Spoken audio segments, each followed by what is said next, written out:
can tell them, well, only 3% of American college graduates are liberal arts graduates. But 19% of US presidents attended liberal arts colleges. And there are similar statistics for CEOs of Fortune 500 companies, members of the Peace Corps, winners of the Pulitzer Prize, and so on and so forth. Liberal arts colleges have disproportionate influence in the public sphere. Part of, and I have to say this, why it's really awful when liberal arts administrators talk about increasing the size or the reach of the campus or adding, quote, efficiencies of scale, is that such talk completely misses the fact that what makes liberal arts colleges so special and so important is that they are, in matters of scale, countercultural, and that it's precisely their smallness that gives them their power. That's a conversation, though, for another time. So in closing, the truth is that in this large and mobile and impersonal society, this United States, democracy is never going to be the dominant political thing. Rather, as the political theorist Sheldon Wolin, here's the Wolin shout-out, says, the best we may be able to achieve are spaces of fugitive democracy, moments and places where we can cultivate the habits of democratic life, and in so doing, cultivate oases of engaged citizenry, oases of people who think, and think in particular about the importance of cultivating democracy. It may not sound like much, but if you're crawling through the desert, even one oasis can make all the difference. Thanks a lot.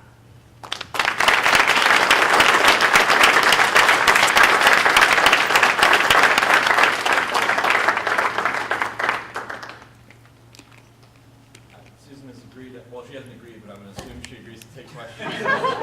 Indeed, I do. Is that true? That is true, okay, yes. So I'll let Susan call on you. Feel free to questions or comments. What do you think about the whole bowling alone argument? And it sounds like you agree with that somewhat. Do you think that has been a contributing factor to like the decline of democracy? Mm-hmm. Yes, I think Robert Putnam's work is really important, and I think especially the essay version of Bowling Alone is very smart. Though I would say that in some ways, both like you have to make sure that you get the causal story right. I think Putnam's emphasis on television, he says if we think about why Americans are not more involved at the local level, why they're not associating, he says it's television. Television is the culprit. I think, as I said, or at least alluded to earlier today, television certainly hastened the demise and the decline of local associations, but it is not the singular cause. And in fact, associational life in America was probably on the decline long before televisions came into people's homes. So I think the general argument is right, but the cause he ascribes the phenomenon to is a little bit limited in its scope.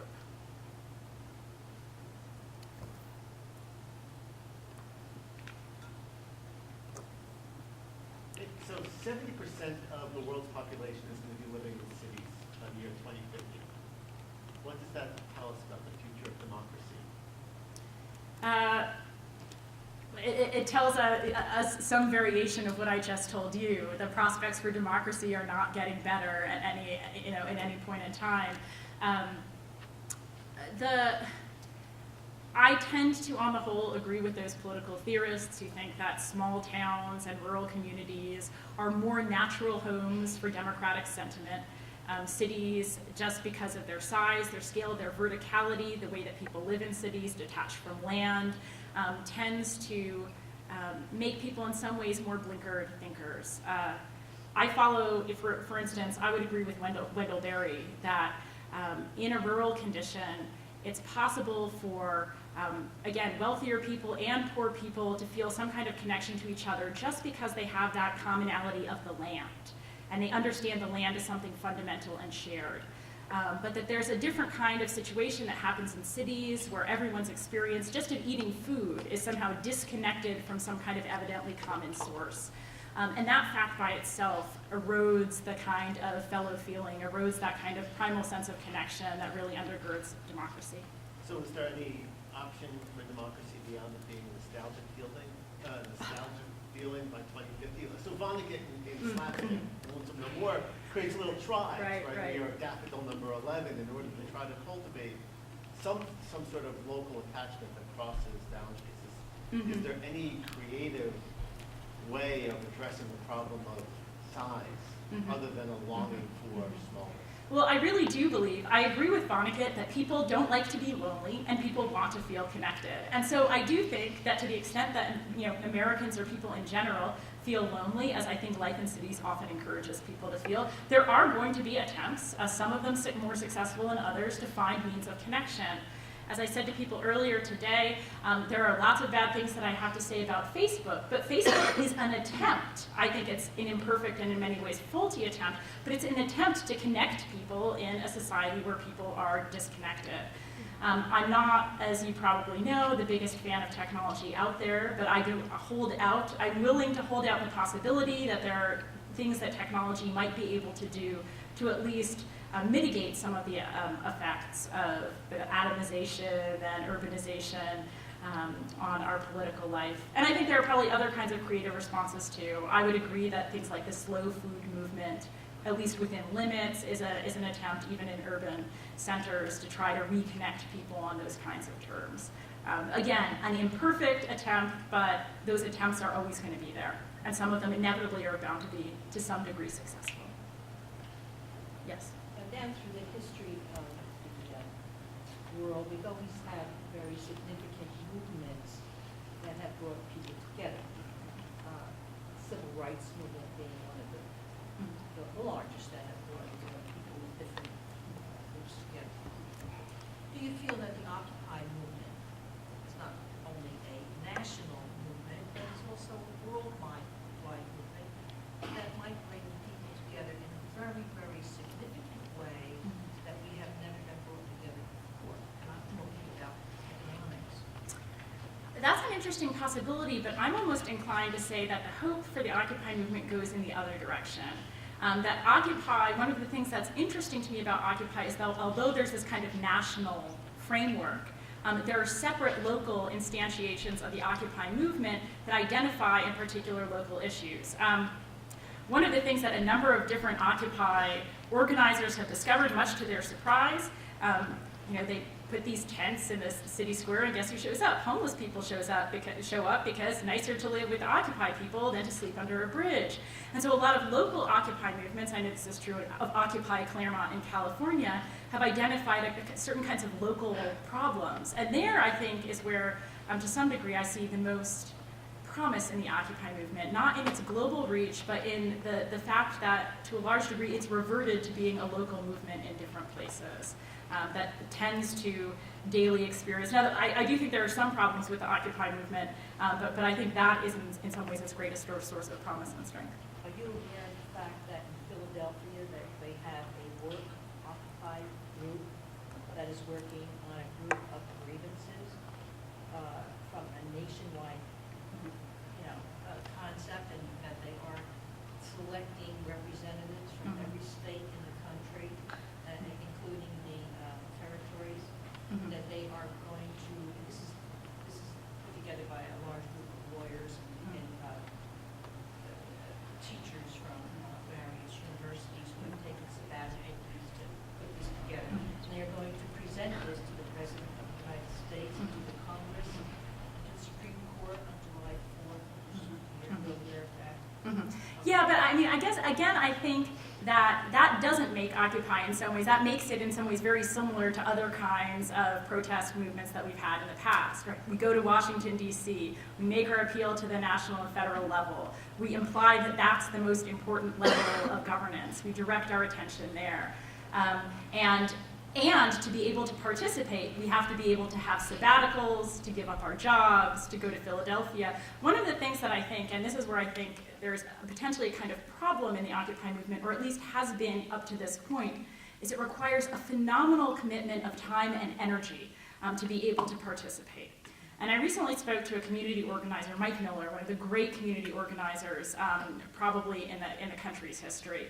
And he says, look, if Occupy is going to be successful, it has to find a way for people who can't commit a year, who can't commit a week, who can't even commit a day because they'll get fired if they don't go to work the next day, to somehow feel like they're part of the movement, that they can have a kind of more sporadic engagement And right now, the trajectory of the Occupy movement in large measure has been to really long-term deep commitments, which are very meaningful for the people who can participate them, and I think are very meaningful in lots of ways, but in some ways limit the actual democratic scope that Occupy is able to achieve.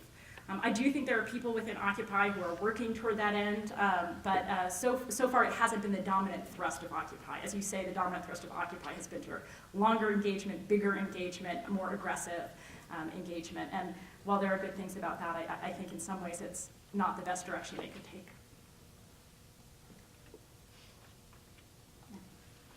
So there's this idea of mattering more at the local level, which I really like. It kind of reminds me of or makes me think of this problem that the framers grappled with, which is, or one of them, right, one of the big ones, which was, are we a nation of people or states? Right, so are we a nation of people who happen to live in states, or states made up of people?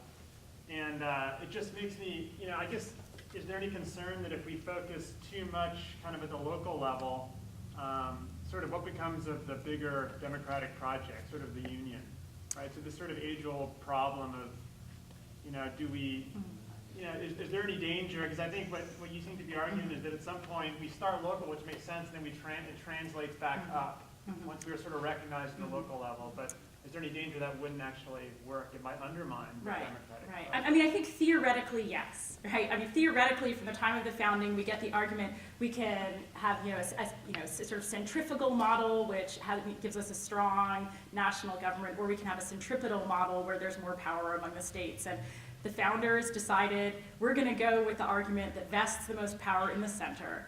And because and so yes, theoretically, if you had a kind of more centripetal system, power would be, you'd have the Articles of Confederation, and we all know that that didn't really turn out well in the end. But the truth is we're not, in present-day America, starting from a clean slate. We're starting from a position where all power in the formal sense is vested in the center, and power only centralizes in the most formal sense more and more over time. The creation of administrative bureaucracies, the increasing number of federal mandates. And so that means, I think, that even if many more Americans are to embrace locality and small communities, I think it's still always going to be, for lack of a better word, the alternative conception or the alternative force in America. And so I'm not particularly worried about, even an upswell of localism taking power away from the center. I think theoretically, yes, but in practice, no.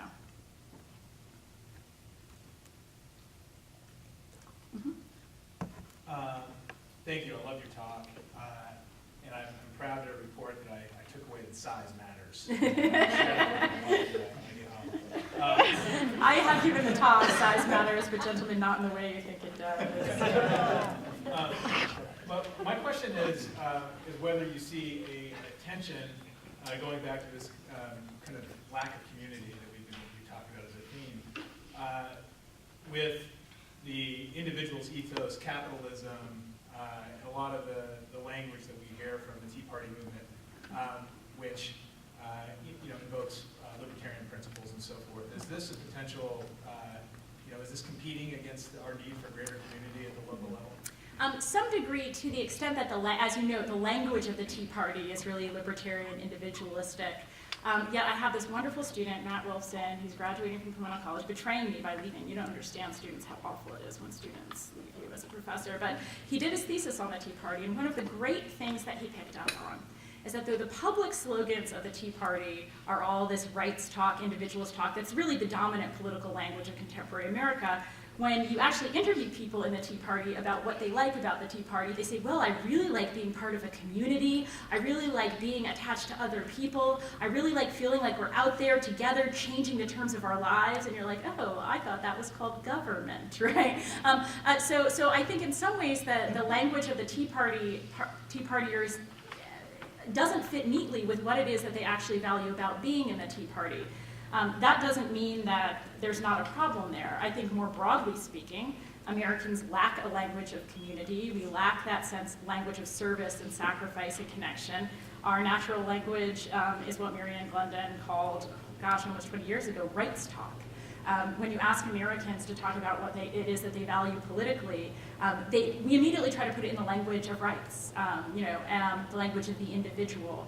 And I think that by itself, Tony Judd argues this powerfully in his book, Ill Fares the Land, that problem by itself is a serious problem. It suggests to me exactly how divorced we are from the kinds of sentiments and habits that I'm talking about, that we don't even use those words comfortably in our daily lives, much less our political ones. Yes? One of the other centrifugal forces, or no, I shouldn't say centrifugal forces, is corporatism. And I wonder, and Patrick, I think, is, at least when we talk about capitalism, it seems to me it's another component of this. And so much the conversation is about what individuals negotiate in terms of one another, and yet we have, I was thinking, we're talking, and there's the mass media that also encourages this broad perspective, and trace that out as this corporatist world. And so I wonder where that Well, I think it fits in exactly the way that you suggest it fits in, that corporations tend to be. One of the really interesting things to think about, if you read Adam Smith you all know because he's talked about the invisible hand, and that's used to justify all sorts of things. But if you actually read the passage where he talks about the invisible hand, one of the things he says there, well, the reason we can count on the invisible hand is that businessmen are always going to be inclined to ally their interests with the interest of their nation or with their place. So we can count on the invisible hand most of the time because we know that people are likely to want to protect their own, to be loyal to their own country, to be loyal to their own community. And of course, this is one of the ways in which Smith is entirely wrong. It doesn't turn out to be the case that corporations in particular are good at being tied to particular places or even particular nations. That's why the Cayman Islands is such a nice place to visit. And so I think that even given what Smith said there, he still, I think, thought it was imperative that in our economic life, and this is why he advocates for public education and some kind of minimum wage, he advocates this kind of really explicit cultivation of a sense of duty to community